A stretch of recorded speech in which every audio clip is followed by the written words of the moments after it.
اگر ماں اور باپ دونوں حکم کریں ایک ساتھ تو کس کے حکم کا آپ پہلے تعمیل کریں گے؟ فرماتا ہے باپ کا۔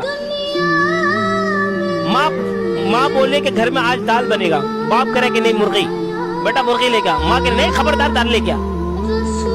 تو اللہ نے سربراہ کس کو بنایا گھر کا؟ باپ کو۔ تو آپ باپ کے حکم کو مانیں گے، ماں کی نہیں۔ ماں خود باپ کے مطابق، ماں کس کے تابع؟ لوگ الٹ کرتے، وہ غلط گائیڈ ہونے کی وجہ سے ماں کی ممتا تھوڑا زیادہ ہوتا ہے نا، تو اولاد ماں کی زیادہ سنتا ہے۔ نہیں، تو آپ باپ کا سنیں گے۔ باپ کا مقام پہلے باپ کا ہے، پھر ماں کا ہے۔ لیکن احسان کرنے میں، احسان جتلانے میں ماں کو پہلے اور باپ کو بعد میں۔ لیکن فرما برداری میں، اطاعت گزاری میں، کسی کے احکام کو فالو کرنے میں سب سے پہلے باپ پھر ماں۔ تو ماں باپ کے ساتھ کیا کرے؟ احسان کرے۔